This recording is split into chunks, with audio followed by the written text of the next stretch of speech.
Hi friends, మొదటిసారి మహబ్ channel వీడియోస్ని వారు సబ్స్క్రైబ్ చేసుకోండి అండి. కానిస్టేబుల్ సంబంధించినటువంటి నోటిఫికేషన్స్ అయితే విడుదల చేయడం జరిగింది కదా. సో ఎస్ఐ అండ్ కానిస్టేబుల్ మరి గతంలో దీనికి సంబంధించినటువంటి ప్రీవియస్ పేపర్స్ ఎనాలిసిస్ కనుక చూసుకున్నట్లయితే మనకు కానిస్టేబుల్ సంబంధించినటువంటి ఎగ్జామ్లో ఏ సబ్జెక్ట్ పైన వెయిటేజ్ ఎక్కువ ఉన్నది 2018-22లో. సో మరి ఇప్పుడు అంశాలపై ఎక్కువగా చదివేయాలి అనే దానిపైన తెలుసుకునే ముందు ఒక చిన్న ఇన్ఫర్మేషన్ అండి. ఎస్ఐ కానిస్టేబుల్తో పాటు గ్రూప్స్ అదేవిధంగా మిగతా కాంపిటేటివ్ ఎగ్జామ్స్ చదువుతున్నటువంటి అభ్యర్థులకు షార్ట్ నోట్స్తో తయారు చేసినటువంటి తెలంగాణ ఆర్థిక ముఖ చిత్రము, తెలంగాణ ప్రభుత్వ పథకాలు, తెలంగాణ బడ్జెట్, కేంద్ర ప్రభుత్వ పథకాలు తెలుగు మీడియం అభ్యర్థుల కోసము కేవలం 100 రూపీస్లో మాత్రమే ఈ యొక్క పీడిఎఫ్స్ను ఇస్తున్నామండి. సో ఇంట్రెస్టెడ్ క్యాండిడేట్స్ ఫోన్పే చేసి మీరు వాట్సాప్ కనుక రిసిప్ట్ పంపిస్తే మీకు పీడిఎఫ్స్ అనేది సెండ్ చేయబడను. సో ఇక్కడ విషయానికి వస్తే దాదాపుగా 7,437 పోస్టులతో మరొక నోటిఫికేషన్స్ అయితే విడుదల చేయడం జరిగింది. మరి దీంట్లో ఎక్కువగా ఏ అంశాలపైన, ముఖ్యంగా టాపిక్స్ పైన ఎక్కువగా చదవాలి అయ్యా అంటే ఈ 7 అంశాలపైన చదువుకోవాల్సి ఉంటుందన్నమాట. ఏ 7 అంశాలు కనుక చూసుకున్నట్లయితే ఫస్ట్ మీరు తెలంగాణ చరిత్ర పైన దృష్టి పెట్టండి. తర్వాత వచ్చేసరికి మనకు కరెంట్ అఫైర్స్, అదేవిధంగా అర్థమెటిక్ అండ్ రీజనింగ్ పైన, తర్వాత వచ్చేసరికి ఇక్కడ ఇంగ్లీష్ పైన, తర్వాత వచ్చేసి ఇండియన్ హిస్టరీ పైన, తర్వాత జనరల్ సైన్స్ పైన అండి. దాదాపుగా 90 నుంచి 120 మధ్య కూడా సాధించడానికి ముందుగా ఈ సబ్జెక్టుల పైన మీరు ఈ యొక్క పట్టు సాధిస్తే ఖచ్చితంగా మీరు ఉద్యోగంలో స్థిరపడతారు.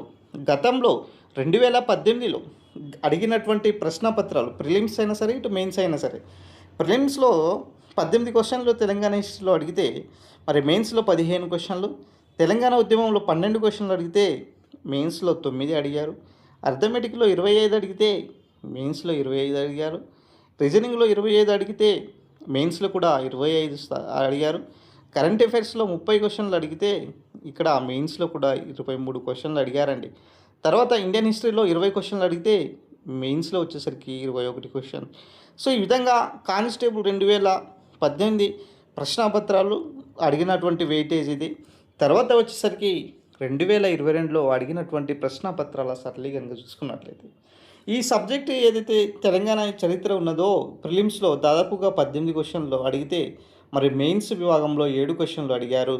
అర్థమెటిక్లో 25 అడిగితే మెయిన్స్లో వచ్చేసరికి 25 క్వశ్చన్లు అడగడం, రీజనింగ్లో 24 క్వశ్చన్లు అడిగితే ఇక్కడ మెయిన్స్ వచ్చేసరికి 26 క్వశ్చన్లు, ఇంగ్లీష్లో 25 క్వశ్చన్లు అడిగితే ఇక్కడ మెయిన్స్లో వచ్చేసరికి 25 క్వశ్చన్లు, కరెంట్ అఫైర్స్లో 25 క్వశ్చన్లు అడిగితే మెయిన్స్లో వచ్చేసరికి 27 క్వశ్చన్లు, ఇండియన్ హిస్టరీలో 13 క్వశ్చన్లు అడిగితే మెయిన్స్లో వచ్చేసరికి ఇక్కడ 11 క్వశ్చన్లు, జనరల్ సైన్స్లో 20 క్వశ్చన్లు అడిగితే ప్రిలిమ్స్లో ఇక్కడ మెయిన్స్లో వచ్చేసరికి 22 క్వశ్చన్లు, జాగ్రఫీలో 18 క్వశ్చన్లు అడిగితే ఇక్కడ వచ్చేసరికి మెయిన్స్లో వచ్చేసి 13 క్వశ్చన్లు, ఇండియన్ పాలిటీలో 13 క్వశ్చన్లు అడిగితే ఇక్కడ మెయిన్స్లో వచ్చేసరికి ఇక్కడ 13 క్వశ్చన్లు అడిగడం జరిగిందండి.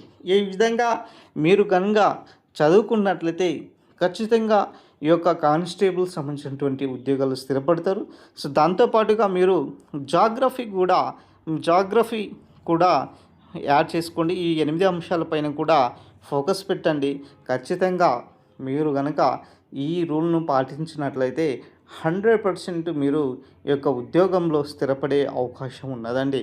సో గతంలో ఎక్కువగా వెయిటేజ్ ఉన్నటువంటి సిలబస్ పైన ఎక్కువగా ఫోకస్ పెట్టండి. ట్రెండింగ్ ఉన్నటువంటి టాపిక్స్ పైన కరెంట్ అప్డేట్స్ను ప్రాక్టీస్ చేయండి. ఎస్ఏ కానిస్టేబుల్లో ఏదైతే అర్థమెటిక్ రీజనింగ్ సంబంధించినటువంటి అంశం పైన 1-2 సార్లు ప్రాక్టీస్ చేయండి. మాక్ టెస్ట్ లాంటి రాయండి. అప్పుడే మీరు ఉద్యోగంలో స్థిరపడే అవకాశం కూడా ఉన్నది. గతంలో 2018లో అడిగినటువంటి ప్రశ్న సరళి ఎలా ఉన్నది, 2022లో అడిగినటువంటి ప్రశ్న సరళి ఏ విధంగా ఉన్నది, ఎక్కువగా ఏ అంశం పైన ట్రెండింగ్లో ఉన్నది. సో ఇప్పుడు రీసెంట్గా మనకు ఈ జరిగినటువంటి అసెంబ్లీస్ ఏదైతే ఎలక్షన్స్ అయినా సరే, అదేవిధంగా రీసెంట్గా వచ్చినటువంటి జిఐ ట్యాక్స్ అయినా సరే, రామ్సార్ సైట్ల గురించి అయినా సరే, అదేవిధంగా రీసెంట్లో వచ్చినటువంటి అవార్డ్స్ అయినా సరే, సో రీసెంట్లో జరిగినటువంటి ట్రెండింగ్ అంశాలైనా సరే, మొన్న రీసెంట్గా జరిగినటువంటి ఫీఫా వరల్డ్ కప్ ఇక్కడ క్రికెట్ సంబంధించినటువంటి అంశంలో భాగంగా అయినా సరే, రేపు జరగబోయేటటువంటి క్రీడలకు సంబంధించినటువంటి విషయం అయినా సరే, ఇవన్నీ కూడా ఎక్కడెక్కడ జరుగుతాయి, ఎక్కడ సమావేశాలు జరుగుతాయి, ఎక్కడ సదస్సులు జరుగుతాయి, ఎక్కడ ఇక్కడ ఇండియాకు సంబంధించినటువంటి సూచికలు ఇండెక్స్ ఎలా ఉన్నాయి, సో ఈ విధంగా కరెంట్ అఫైర్స్లో అడిగే అవకాశం ఉన్నది. కాబట్టి సో పద్ధతిగా వెయిటేజ్గా మీరు చదువుకున్నట్లయితే ఖచ్చితంగా ఉద్యోగంలో స్థిరపడే అవకాశం ఉన్నది. సో ఇది ఓవరాల్గా సంబంధించినటువంటి అప్డేట్.